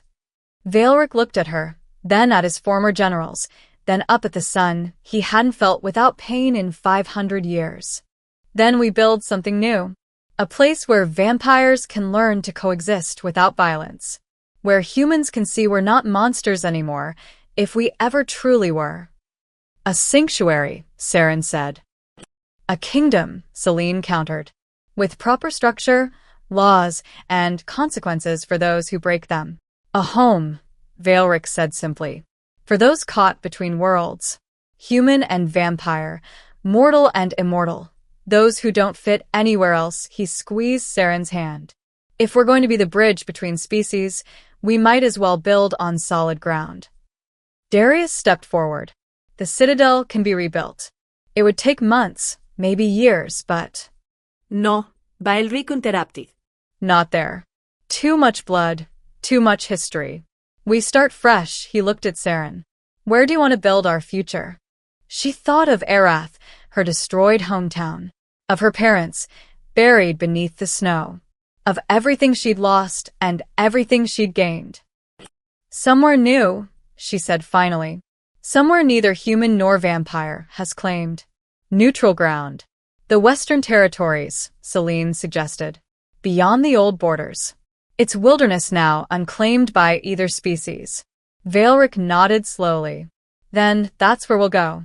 Build something that belongs to neither the past nor any existing power structure. Something entirely ours. He pulled Saren close, his warmth, slight but real, seeping into her. Together. Together, she agreed. As the sun climbed higher, melting more snow, revealing more earth, Saren felt the future opening before them. Uncertain, dangerous, full of challenges they couldn't predict. but no longer hopeless. She had given Veilric mortality. He had given her immortality. And in the exchange, they'd found something neither had possessed alone: possibility. The old world was dying. The war was ending. And from the melting snow, something new was beginning to grow. 6 weeks later, spring had come early to the Western Territories. Veilric stood at the edge of what had been wilderness, watching the construction below. The framework of buildings rose from cleared land, not a castle this time, but something simpler. A town. Houses and halls designed for both human and vampire, with rooms that could be sealed against sunlight or open to it, depending on need. His former generals worked alongside human volunteers, refugees from towns destroyed by ferals, people who had nowhere else to go. Celine directed the construction with the same military precision she'd once used for warfare. Darius hauled timber that would have required machinery, his massive strength put to peaceful purpose. And everywhere there was cooperation. Tentative, sometimes awkward, but real. Veilric flexed his hand, still marveling at the changes. 6 weeks, and his transformation continued. His heart beat stronger every day. His body temperature had climbed to nearly normal. He'd eaten food yesterday, actual bread and meat, and tasted it for the first time in centuries. He was dying by inches, he knew. The immortality bleeding away, mortality reclaiming what had been stolen 500 years ago. In another year, maybe 2, he would be fully human again. The thought should have terrified him. Instead, he felt something close to peace. "You're thinking too hard again." Saren appeared beside him, moving with the fluid grace that was neither fully human nor vampire. She wore simple clothes, jeans and a flannel shirt borrowed from one of the human settlers, and her dark hair was pulled back in a practical braid. She looked nothing like a queen. She looked perfect. "I'm considering mortality," he said. "Wondering if I remember how to be human." "You'll figure it out. You're annoyingly adaptable." She slipped her hand into his, and the warmth of contact still sent a small thrill through him. "Besides, you won't be alone." "No," he agreed softly. "I won't." They walked together down the hill, toward the settlement they were building. Not a kingdom, really. Not in the old sense. But something new, something that didn't have a name yet. High Inquisitor Alden waited at the edge of the construction site, flanked by 2 hunters, but with weapons holstered. He'd come twice since the Blood Moon, each time a little less hostile, a little more willing to listen. Thorn. Hayes, he nodded to each of them. "I've been authorized to deliver the Council's decision." "And?" Saren asked. "Conditional acceptance. You're allowed to continue building your settlement. But there will be oversight. Monthly inspections. Any sign of humans being held against their will, any evidence of feeding without consent, and we shut you down." Alden's expression was hard. "And if you ever threaten humanity again." "We won't," Veilric interrupted. "That's the entire point of this place. To prove coexistence is possible. Time will tell." Alden's gaze shifted to Saren. "Your blood work came back from our labs. The scientists can't explain what you are. Human DNA mixed with something else, something that shouldn't be compatible." "I'm the future," Saren said simply. "Whether anyone likes it or not." Alden was quiet for a moment. "My great-great-grandmother was Eleanor Warren. Alindra's youngest sister." He looked at Veilric. "I grew up on stories of the vampire king who destroyed our family, who seduced Alindra and brought ruin to the kingdom." "That's not what happened," Saren started. "I know." Alden's admission seemed to pain him. "I read the archives. The real ones, not the propaganda. Alindra loved him, chose him. And when the war came, she tried to save everyone, human and vampire alike." He met Veilric's eyes. "I'm not ready to trust you. Maybe I never will be. But I'm willing to give this experiment a chance. For her sake, if nothing else." He left without waiting for a response. Saren squeezed Veilric's hand. Progress. Glacial progress. But yes. They continued walking, past the construction, past the settlement's edge, to a spot where the snow had fully melted. A field of earth, dark and rich, waiting for spring planting. And there, in the center of the field, crimson flowers had begun to bloom. Valeric stopped, his breath catching. Those shouldn't be here. Nothing's been planted yet. Saren knelt beside the flowers, recognizing them from bloodline memories. Blood lilies. They only grow where powerful magic has been performed. She looked up at him. Where life has been sacrificed and reborn. The flowers formed a perfect circle, exactly where Valeric had fallen that first morning after the blood moon. Where he'd lain in sunlight, feeling mortality return to his body. This is where it happened, he said softly. Where the curse finally broke. Saren stood, moving into his arms. Where we both died, and came back as something new. He held her close, his heart, his mortal, beating heart, steady against hers. I used to think love was a curse, that caring for someone was inviting tragedy. And now I think it's the only thing worth dying for. Or living for. He pulled back just enough to meet her eyes. I'm going to grow old, Saren. In ways you won't. This transformation, it's making me human while you remain suspended between states. In 50 years, I'll be an old man, and you'll still look like this. Then I'll have 50 years with you, she said firmly. And whatever comes after, we'll face it. Together. That's what the prophecy meant, I think. Not that one of us had to literally die, but that we both had to sacrifice what we were to become what we needed to be. And what's that? Two people who chose each other. Despite destiny, despite prophecy, despite everyone trying to keep us apart, she smiled. Just us. Valeric kissed her, gentle and lingering, tasting the future in it. Mortality and immortality, human and vampire. All the contradictions they embodied wrapped into something that shouldn't work, but somehow did. When they pulled apart, Saren gestured at the blood lilies. We should make this the town center. Build around them. A reminder of where we started. A reminder that endings can be beginnings, Valeric agreed. Behind them, construction continued. Hammers rang out. Voices called to each other. Human and vampire, working side by side. It wasn't perfect. There were still tensions, still fears, still centuries of hatred to overcome. But it was a start. As the sun climbed higher, Valeric tilted his face toward the warmth, marveling again at the simple miracle of it. Saren stood beside him, her hand in his, her presence both anchor and compass. You know, she said quietly, I never thanked you for saving me that night in the snow. You don't need to. Yes, I do. She turned to face him fully. You gave me a chance at life when I had none. Yes, it was complicated. Yes, everything that came after was terrifying and painful and nothing I'd expected. But I'm alive, Valeric. We both are. And we're building something that might actually matter. He touched her face, his fingers warm now, human. You saved me too. From an eternity of loneliness.